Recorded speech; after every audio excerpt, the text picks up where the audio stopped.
அனைவருக்கும் வணக்கம். நான் காயத்ரி கிருஷ்ணன். இந்த ஒரே ஒரு குழம்பு மட்டும் ஒரு தடவை செஞ்சு பாருங்கள். ஸ்வீட் பொட்டேட்டோவில் செஞ்சதுன்னு சொன்னால் நம்பவே மாட்டாங்க, அவ்வளோ டேஸ்ட்டாக இருக்கும். இப்போ கடாயில் ஒரு 2 டேபிள் ஸ்பூன் கிட்ட நல்லெண்ணெய் விட்டுக்கலாம்.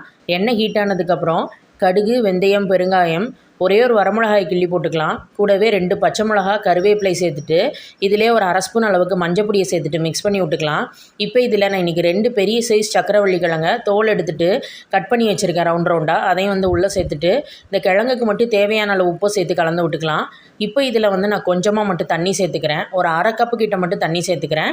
இப்போ அதோடு சேர்த்து கலந்து விட்டுக்கலாம். இந்த கிழங்கு வேகிறதுக்கு சேர்த்து லோ ஃப்ளேம்லேயே வச்சிட்டிங்கன்னா கிழங்கு ஒரு 5 மினிட்ஸ்லேயே நல்லா வெந்துடும். பாருங்கள், இந்த அளவுக்கு லைட்டாக நீங்கள் கிழங்கு எடுத்து பார்த்தீங்கனாலே நல்லா உடஞ்சி வெந்து வந்திருக்கும். இந்த ஸ்டேஜில் நம்ம புளித்தண்ணி சேர்க்கலாம். லெமன் சைஸ் புளியை கரைச்சி புளித்தண்ணி வச்சுருக்கோம், அதை உள்ளே ஆட் பண்ணிவிட்டு மொத்தமாக குழம்புக்கு தேவையான அளவு உப்பை சேர்த்துடலாம். கூடவே நான் இன்றைக்கி ஒரு 3 ஸ்பூன் கிட்ட சாம்பார் பொடி சேர்த்துருக்கேன். இப்போ இது எல்லாத்தையும் சேர்த்து கலந்து விட்டுக்கலாம். புளி வாசனை போக எல்லாமே சேர்ந்து நல்ல திக்கான கன்சிஸ்டன்சியில் கொதித்து வரட்டும். பாருங்கள், இந்த அளவுக்கு கொதித்து வந்ததும் நம்ம லாஸ்ட்டாக கொஞ்சமாக வெல்லத்தை போட்டு இறக்குனா நம்மளோட அருமையான சக்கரவள்ளி கிழங்கு போட்டு வெந்தய குழம்பு தயாராகிடுச்சு. சுட சுட சாதத்தில் நல்லெண்ணெய் விட்டு இந்த குழம்பு வச்சு ட்ரை பண்ணி பாருங்கள், சூப்பராக இருக்கும். கண்டிப்பாக எல்லோரும் ட்ரை பண்ணிவிட்டு ஃபீட்பேக்கை ஷேர் பண்ணுங்கள்.